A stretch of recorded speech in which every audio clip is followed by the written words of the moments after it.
I unlocked Evan's front door before sunrise, coffee in hand, still annoyed he hadn't answered my calls the night before. The house smelled wrong, perfume layered over his usual detergent scent. I walked down the hallway, my footsteps quiet on the hardwood floor, and pushed open the bedroom door. They were asleep together. Maggie, my best friend since college, naked against Evan's chest. His arm wrapped around her like muscle memory, like he'd done it 100 times before. My coffee cup shook in my hand, but I didn't drop it. I didn't make a sound. Maggie's eyes opened slowly. She saw me standing there in the doorway, saw the shock on my face, saw my world ending, and she didn't flinch. She didn't gasp or scramble to cover herself. She just looked at me with something cold in her eyes, something that looked almost like victory. That's when I knew this wasn't an accident. Evan jolted awake a second later, his body jerking upright. He saw me and started swearing, scrambling for words that wouldn't come. His face went white, then red, then white again. He reached for the sheets, for his phone, for anything. But Maggie stayed calm. She sat up slowly, deliberately, and pulled the sheet around herself with movements that felt practiced, possessive. Like she belonged there and I was the intruder. I didn't scream. I didn't cry. I didn't throw the coffee or demand explanations or beg for answers. I just turned around and walked out, my legs moving on autopilot while my brain tried to process what I'd seen. My name is Caroline Miller. I'm 33 years old. I've been with Evan since I was 23. 10 years of birthday dinners and inside jokes and planning a future together. And it ended in silence, with me walking through his front door and out of his life without saying a single word. I made it to my car before my hands started shaking. I fumbled with my keys, dropped them twice, finally got the door open. My phone was already buzzing before I even started the engine. Maggie was texting first. Not Evan. Not the man I'd spent a decade loving. Maggie. I didn't mean for you to find out like that, the message said. I stared at the screen, watching the 3 dots appear and disappear as she typed something else. But I don't regret it. My vision blurred. I gripped the steering wheel so hard, my knuckles went white. Another text came through while I was still processing the first one. I knew you'd be quiet. That's why this worked. Evan started calling. 12 times in a row, the phone buzzing and buzzing against my leg while I sat frozen in his driveway. I didn't answer. I couldn't. Because Maggie was right. I was quiet. I was always quiet. I drove home and sat on my couch for hours without moving. No tears came, just pressure building behind my eyes, in my chest, everywhere. The apartment felt too small and too big at the same time. I kept replaying it in my head. The way Maggie looked at me, the calculated calmness of it. She'd wanted me to walk in. This wasn't passion or a mistake or a moment of weakness. This was performance. This was planned. She knew I had a key. She knew I brought Evan coffee on Saturday mornings when he worked late the night before. She knew my schedule better than anyone because I'd trusted her with everything. My phone wouldn't stop buzzing. Evan, Maggie, Evan, Maggie. I turned it face down and stared at the ceiling. That's when my mother called. I answered without thinking, and her first words weren't, "Are you okay?" They were, "What did you do?" My mother sighed heavily into the phone, the way she did when I disappointed her. "Don't make this ugly, Caroline," she said. "These things happen. You need to think about what you might have done to push Evan away." I held the phone away from my ear and stared at it. She was already blaming me, already rewriting the story before I'd even told her what happened. "Mom, Just think about it," she interrupted. "Men don't stray unless something's missing at home. And Maggie has always been such a sweet girl. Maybe this is a blessing in disguise." I hung up. Politely, quietly, the way I'd been taught. Then I sat staring at the wall while my phone lit up with more calls I wouldn't answer. An hour later, my sister Megan added Evan back into our family group chat. Just like that, like nothing had happened. The group chat exploded with messages. Megan wrote, "Let's all be adults here. No drama. Family is family." Evan responded immediately. "Thanks for understanding. This has been really hard on everyone." Someone reacted with a crying, laughing emoji, someone else with a heart. Then Maggie appeared in the chat. She'd been added too. She reacted to Evan's message with a heart emoji of her own. I watched them rewrite the story in real time. Watched my family accept a narrative I hadn't even been asked about. They were deciding what happened, deciding who was hurt, deciding how everyone should feel. And they were doing it without me. My mother sent a private message. See? Everyone's being mature. You should follow their example. I realized then that silence wasn't just my response anymore. It was my weapon. They expected me to explode, to cry, to make a scene. Maggie had counted on it, but I wouldn't give them that satisfaction. Monday morning arrived too fast. I showed up to my job as a project coordinator in a healthcare operations office where mistakes cost contracts and people's jobs. I held myself together with black coffee and muscle memory, going through the motions while my mind spun in circles. My coworkers noticed something was wrong. They always did. Sarah from accounting asked if I was feeling okay. I smiled and said I was fine, just tired. The lie came easily. I buried myself in spreadsheets and status reports and vendor communications. Work was the only place where things made sense, where I had control, where silence was professional instead of painful. Then my boss called me into her office just before lunch. "Caroline, I need to tell you something about the Patterson project," she said, gesturing for me to sit down. "We've brought on a new vendor for the software integration phase." She slid a folder across the desk. I opened it and felt my stomach drop. Evan's company was now a vendor on my project. The first project meeting was scheduled for Wednesday afternoon. I prepared like I was going to war, reviewing every detail twice, making sure my presentation was flawless. When I walked into the conference room, Evan was already there. He froze when he saw me at the head of the table. His face went pale, then red. He opened his mouth, closed it, opened it again. Through the glass wall, I could see Maggie waiting in the lobby, pretending she had business being there. "Good afternoon, everyone," I said, my voice steady and professional. "Let's begin with the project timeline and deliverables." I ran the meeting perfectly. I didn't look at Evan except when necessary. I didn't stumble over my words or let my hands shake. I was the consummate professional, and everyone in that room saw it. Afterward, Evan caught me in the hallway. He whispered, voice desperate, "Maggie said you'd do this. Act like everything's fine." I looked at him then, really looked at him. "Do what, Evan? My job?" That evening, Maggie posted a photo on social media. She was wearing Evan's hoodie, the gray one I'd bought him for his birthday 2 years ago. The caption read, "Sometimes love surprises you in the most unexpected ways." Within an hour, the post had dozens of likes.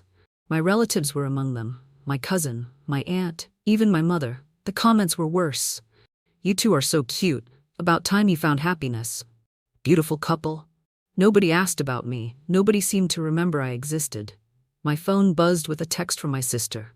"Please don't cause a scene at Mom's birthday dinner on Saturday. She's stressed enough."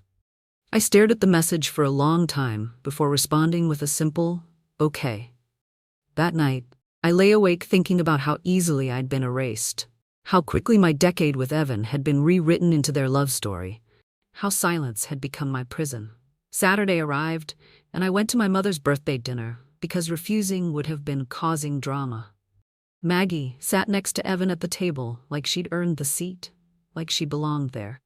My mother beamed at them, actually beamed. She asked Maggie about her new relationship and complimented her dress and laughed at her jokes. Evan looked uncomfortable, but he played along, squeezing Maggie's hand when prompted. "Caroline, sweetie, I hope you understand," Maggie said, her voice dripping with false sympathy. "Sometimes these things just happen. We can't help who we fall for." Everyone nodded. Everyone agreed. I cut my chicken into smaller and smaller pieces and said nothing. After dinner, I went outside for air. Through the window, I saw them in the driveway. Evan and Maggie. They were arguing, their voices getting louder. I moved closer, staying in the shadows, and listened. "You said she'd explode," Evan hissed, running his hands through his hair. "You said she'd make a scene and everyone would see how crazy she was. But she's not doing anything." Maggie's voice turned sharp. "She's trying to win by being quiet. She thinks if she stays calm, she'll come out looking like the victim." "Maybe she is the victim, Maggie. Maybe we." "Don't you dare." Her words cut like glass. "We've come this far. Your family loves me. Her family loves me. She's the one making this weird by not reacting." My heart pounded. I pressed myself against the wall, listening to them dissect me like I was a problem to solve instead of a person they'd both betrayed. I don't think I can do this anymore, Evan said quietly. Yes, you can. Because if you don't, everyone will know what you really are. I didn't hear the rest. I slipped back inside, my mind racing. Maggie hadn't wanted Evan, she'd wanted to beat me. To prove she could take what was mine and make everyone love her for it. That night, I started protecting myself. I went to the bank Monday morning and opened a new account, transferring half of everything Evan and I had saved together. It was legally mine. We weren't married, just long-term partners who'd been stupid enough to commingle finances. I changed every password, email, social media, streaming services, everything. I went through our shared files and downloaded anything with my name on it. Photos, documents, proof of my contributions to furniture we'd bought, trips we'd taken.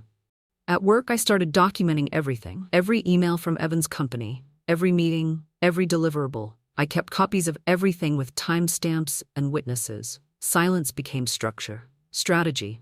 I wasn't just quiet anymore, I was building something. 2 weeks later, Evan called me late at night. His voice was shaking. Caroline, please, I need to talk to you. She's not who I thought she was. She's controlling, jealous. She's obsessed with you, with beating you at everything. I let him talk, let him confess, let him beg. Then I said, meet me Tuesday, the cafe on Market Street, 2 o'clock. I hung up before he could respond. I arrived at the cafe 15 minutes early and picked a table by the window where everyone could see us. Public, professional, safe. Evan showed up looking terrible. Dark circles under his eyes, rumpled clothes. He sat down across from me and immediately started apologizing. I was stupid. I was weak. She made me feel important, like I mattered, and I didn't realize what I was giving up until it was gone. Please, Caroline, please just talk to me. Tell me I can fix this. I sipped my coffee and watched him squirm. Why did you do it? I don't know. She was there, and you were always so busy with work, and I felt invisible, and… How long? He went pale. What? How long were you sleeping with her before I walked in? The silence stretched. His answer was in the silence. Months, probably. Maybe longer. Before I could say anything else, the cafe door opened. Maggie walked in. She wasn't supposed to be there. Evan's face confirmed it. He turned white, started to stand, but Maggie was already sliding into the seat next to him. Caroline, she said, smiling sweetly. I thought I'd find you two here. Evan's been so distracted lately. Maggie, what are you? Evan started. She put her hand on his arm, silencing him. Then she turned to me and her smile changed, became sharper, more real. Careful, Caroline. People believe the calm are liar. And you've been so calm, too calm. It makes people wonder what you're hiding. My coffee cup trembled in my hand, but I kept my voice steady. I'm not hiding anything, aren't you? Because from where I'm sitting, you look like someone plotting revenge, and that's not a good look for someone in your position at work. She stood up, kissed Evan's cheek, and walked out. He sat frozen, looking between the door and me like he couldn't decide which disaster to address first. I left him there. The next morning, HR emailed me. The email was professional and cold. An anonymous complaint had been filed accusing me of using my position to sabotage Evan's company due to personal issues and emotional instability. HR wanted to schedule a formal review. My hands shook for the first time in weeks. This was Maggie. This had her fingerprints all over it. She'd warned me, and I'd been too stupid to listen. I spent the day gathering documentation. Every email, every meeting note, every professional interaction I'd had with Evan's company. I organized it chronologically with witnesses and timestamps. If they wanted a review, I'd give them one. That evening, I got home to find a package outside my door. No return address, no markings, just a small padded envelope with my name written in block letters.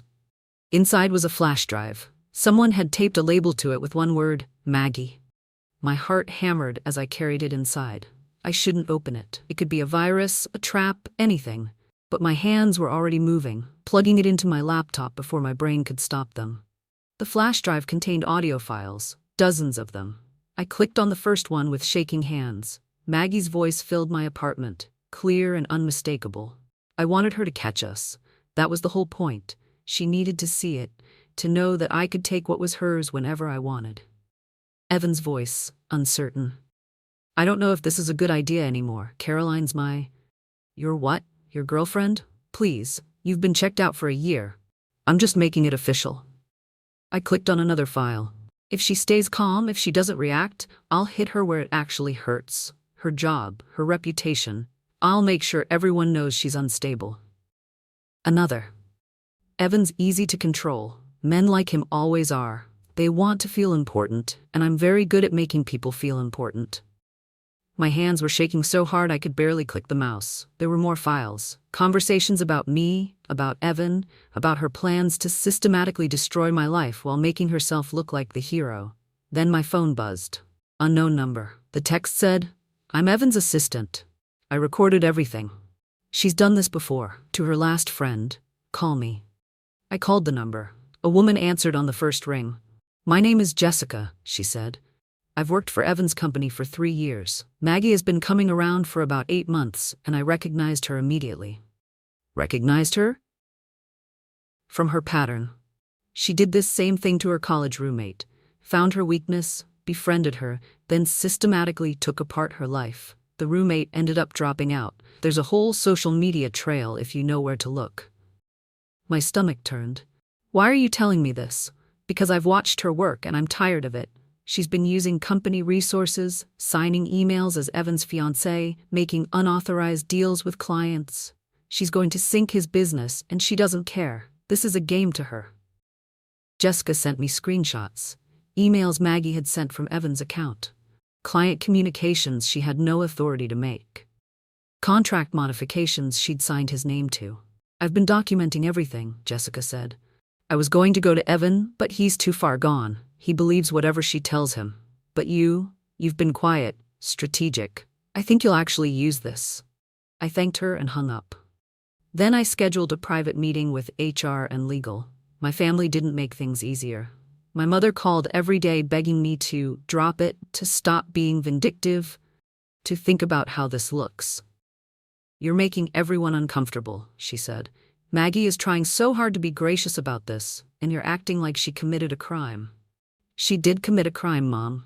She's been impersonating Evan's business partner and making unauthorized. That's between them and their company. You need to move on. My friends are asking questions, and I don't know what to tell them." My sister was worse. She sent me long texts about forgiveness and maturity and how I was embarrassing the family by refusing to let this go. Nobody asked if I was okay.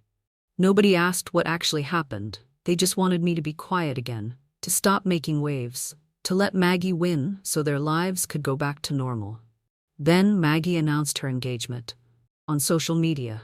To Evan. With a ring I'd never seen and a caption about finding your soulmate when you least expect it. The HR meeting happened on a Thursday morning. I walked in with printed documentation, the flash drive, and Jessica on speakerphone as a witness. Legal played the recordings. Maggie's voice filled the conference room, cold and calculating and completely unaware she'd been caught. Evan sat next to her, growing paler with each file. "This is fabricated," Maggie said smoothly. "Anyone can edit audio files. This is clearly a desperate attempt by Caroline too." Legal pulled up emails. Timestamps. Server logs. Client complaints about unauthorized communications. Everything Jessica had sent me, now officially documented and verified. Maggie's confidence cracked. Just slightly. Just enough. "Miss Chen," the legal director said, "we're going to need you to surrender your phone and any devices you've used to access company systems." Evan finally spoke. "Maggie, what did you do?" She turned on him. "Right there in the conference room in front of everyone. What did I do? I saved your pathetic company.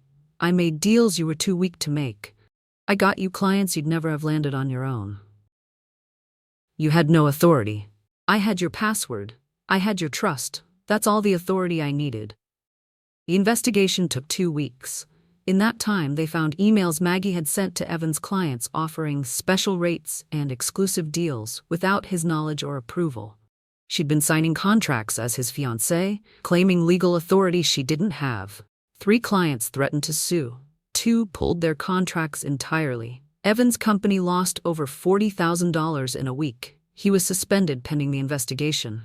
His business partner started looking for ways to remove him from the company completely. Everything he'd built over the past 6 years was falling apart. And Maggie? She disappeared. Deleted her social media, changed her number, stopped answering the door when Evan showed up at her apartment. She'd gotten what she wanted. She'd destroyed me. But she destroyed him in the process, and now that the game was over, she had no use for the pieces. My mother called one more time. "Caroline, I think we need to talk. Privately." The family meeting happened at my mother's house. Everyone was there except Maggie. Evan wasn't invited either.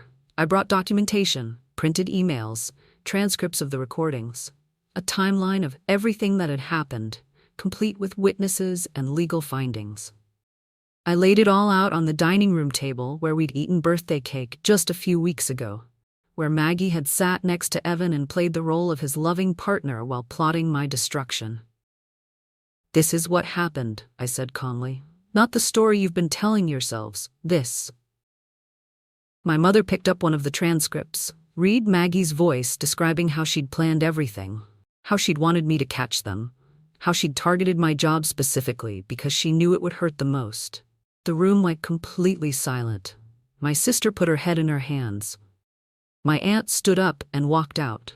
My mother just stared at the papers, her face going through a series of expressions I'd never seen before. "Caroline, she started. "I'm not looking for an apology," I said. "I just needed you to know the truth. What you do with it is up to you." HR cleared my name completely. The investigation concluded that I had acted professionally throughout the entire situation, and the anonymous complaint was dismissed as fraudulent. My boss called me into her office a week later. "Caroline, I want to offer you a promotion. Director of Operations. It comes with a significant raise and a team of your own." I stared at her. "I thought I was under investigation." "You were cleared. And honestly, the way you handled this entire situation, staying professional, documenting everything, not letting personal drama affect your work, that's exactly the kind of leadership we need." I took the job. Started the following Monday. Got a new office with a window and direct reports who actually respected me. That same week, my mother asked to talk privately.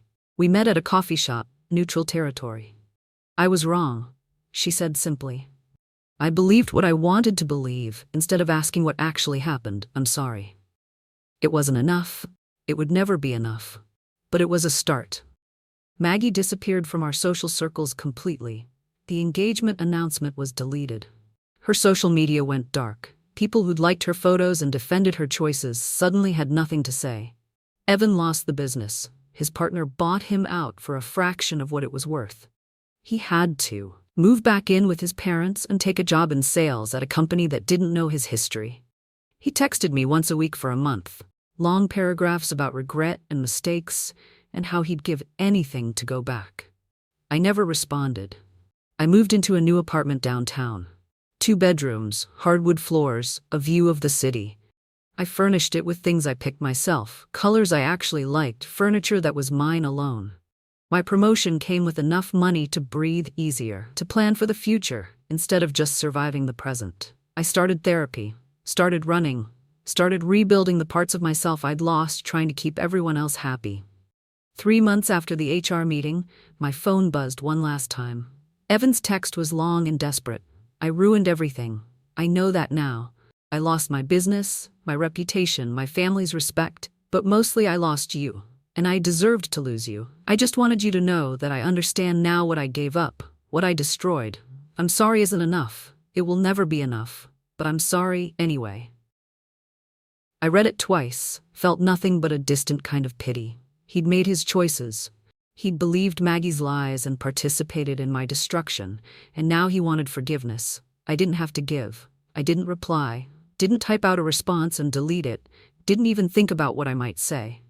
I just blocked the number. Then, I blocked Maggie's old numbers. Blocked anyone who'd taken her side or made excuses for what happened. Cleaned out my contacts like I was cleaning out a closet, getting rid of things that no longer fit. I sat in my quiet apartment, coffee in hand, breathing easily for the first time in months. The pressure in my chest was finally gone. The constant anxiety had faded.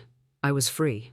My doorbell rang. I opened the door to find Jessica, Evan's former assistant, standing in the hallway with a bottle of wine and a nervous smile. "I hope this isn't weird," she said, "but I wanted to check on you. Make sure you were okay after everything." I let her in.